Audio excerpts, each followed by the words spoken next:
I've had this idea for this jacket ever since I was at the airport super early in the morning, and this woman came in and she had the most gorgeous Gucci Adidas bolero jacket situation. It looked so good on her. Her outfit was amazing, and I basically hunted down this jacket. It's naturally sold out everywhere. I have been on a mission to find a similar sewing pattern to try to make it for myself. So that's what we're gonna do today. The only pattern that I was able to find after scouring the internet for days was this vintage one. There's some weird things about this. It only has one size, which is a bust of 36, which is not my size. And also the pattern is kind of odd and there's no instructions for it. So we are going to be completely winging this. I have this stunning fabric though. I was thrifting and I always look at the bedding section because I don't know, sometimes you find cool stuff. This is a pretty heavyweight fabric, so I thought that it would be really great for a jacket, and I love the green color. I think it's really nice. I really also like the trim on this pillowcase, and I wanted to see about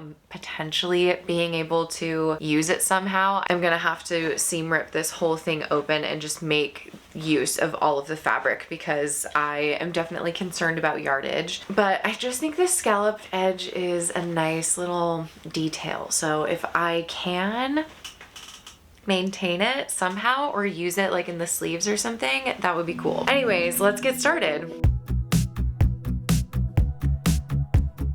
After seam ripping the pillowcase, I immediately realized that the pieces that I had were not going to be big enough, which was highly unfortunate, but it led to my absolute favorite detail about this jacket. So the scalloped edge of the pillowcase, I decided to line them up as best as possible, and then my idea was to sew it together, and then that little swirly detail would go down the sleeve. There were a couple problems that I needed to solve because of this. I needed to figure out how I was going to finish the edge and then how I was going to connect them together, because there really wasn't any option for seam allowance, if that makes sense, especially if I wanted to like maintain the scalloped edge. I needed to have some type of creative solution, and that I did. I thought that it would be so cool that if I put this white bias tape along the edge of the, scalloped part of the fabric, that I could then do a ladder stitch to connect each of the two pieces of the pillowcase together, but in between the ladder stitch have beads. Oh my God, sparkles, beads, yes please. I love anything that is embellished, has a little sparkle, is low-key over the top, and I was like, okay, this will send that jacket over the top, and that's what I'm going for. I had these small green beads on hand, and I thought that they would look really beautiful, but I really just wasn't sure if I would have enough, and also they were a little bit too small for what I had kind of pictured in my head. So I decided to take myself on a field trip to go to Michael's and check out their bead selection and if there was anything that I could use.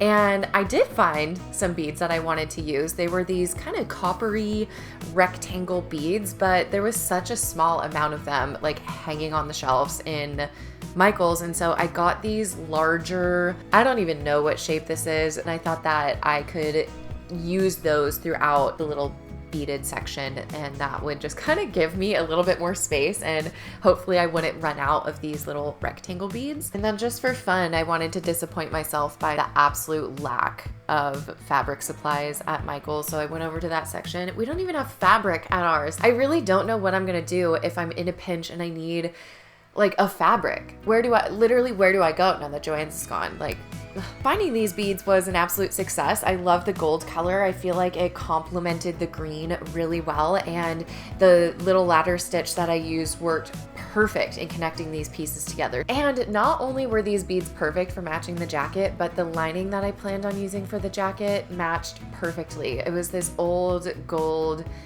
pillowcase like sheet set that I thrifted, and I'm so happy that I picked it up because I think it works so amazing. So basically what I did is I just cut out the same pattern on this pillowcase. With all of the other pattern pieces, after I got them cut out, I interfaced the collar the facing and half of the cuffs. Oh yeah, that was another thing that I changed. The cuff pattern. Originally, it was much shorter in length, and I wanted these sleeves to be wide. And not only that, I had more of that little scalloped edge of the pillowcase that I thought would be so fun to incorporate into the cuff and kind of have another element where it was tied together. I pretty much just sewed the back seam for the lining and the fashion fabric, and then that's when I started to work on the collar. And collars are really hard for me. This was like where I entered the struggle portion of this project because I just didn't really know what to do about the collar. What I did was I first closed the two edges of the collar, and then I sewed the collar to the outer shell of the fabric. And so it was at this point that I was like, okay, how the heck am I gonna get the lining attached? And in hindsight, I think I should have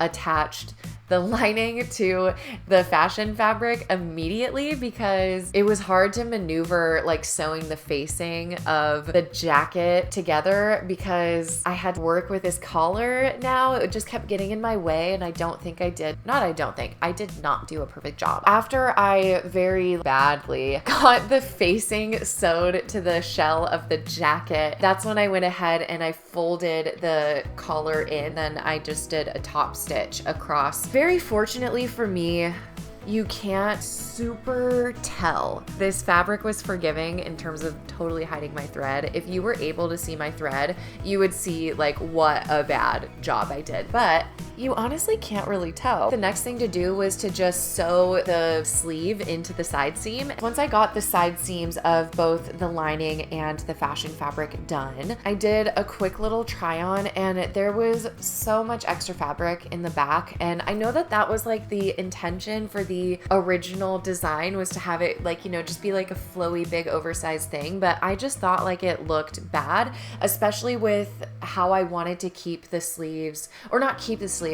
Well, I wanted to keep them wide, but then I wanted to make them longer. And so that's why with the cuff that I patterned for it, I made it quite a bit longer than the original. And so because the sleeves and the cuffs now had a lot more fabric than the original pattern and intention, the back just didn't make sense being so oversized. So I actually went ahead and I did the cuffs of this first, which again, it was just like a super struggle. I really feel like I can't even articulate or explain like what I did because it was such a question mark for me the whole time. And with the right sides together, I sewed the cuff to the sleeve, and then I stitched along the top of the sleeve to secure the cuff into place and also hide the seam allowance up into the cuff. You can see my basting stitch of when I connected the lining of the sleeve and the shell of the sleeve together.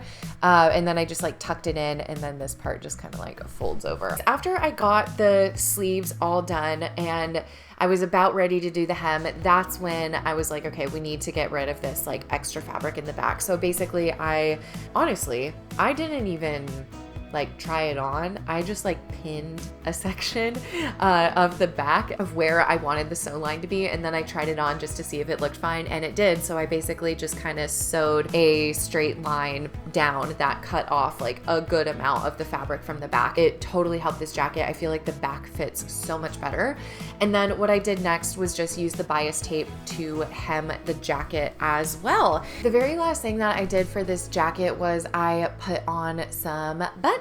I don't know if like the original pattern intended to have buttons or anything. There was definitely no markings on the pattern pieces that I had that suggested that this was supposed to have buttons, but to me it made sense that this has buttons. And I'm so happy that I had these bronze buttons because they match the beads pretty great in my opinion, and I just think it fully tied it all together with like the lining being gold, the beads, the hardware on the jacket. Like I really feel like this one totally came together. I'm super pleased. I love how this came out. I think that it came out so amazing for my first time trying this pattern, and for it having literally no instructions at all. I feel like I did a pretty good job. I definitely have 20/20 hindsight vision now of what I would do much differently for this project. I also super had to improvise a lot in this project because I didn't have adequate fabric for it. But I think that this jacket came out so good. I really feel like this will be such a versatile little cropped jacket in my closet. To me, feels like something I can dress both up and down, which is something that I love about it. This fabric was such an unexpected score. The original outside of the pillowcase, like, you know, it's so funny. I don't know what I was thinking when I bought that, but I'm so happy that I did, because now, especially seeing the inside of the fabric and how beautiful it is with the white thread, the outside looked so ugly to me. And I was like, why would I want a jacket in that fabric? And I'm so happy that I ended up getting that fabric, because when I turned it inside out, I just think that it looks so beautiful. I'm so obsessed with her. This one definitely was a fun challenge just in testing my sewing ability, because there was absolutely no instructions. I am in love with how this came out. As always, I'll have this pattern linked for you guys down below. Anyways, that is going to wrap up this video, you guys. Thank you so much for hanging out with me for this little experiment of a project. This was so fun to create, and I'm really looking forward to remaking this pattern in different variations. I guess that's it. So I'll see you guys in the next one. Bye, friends.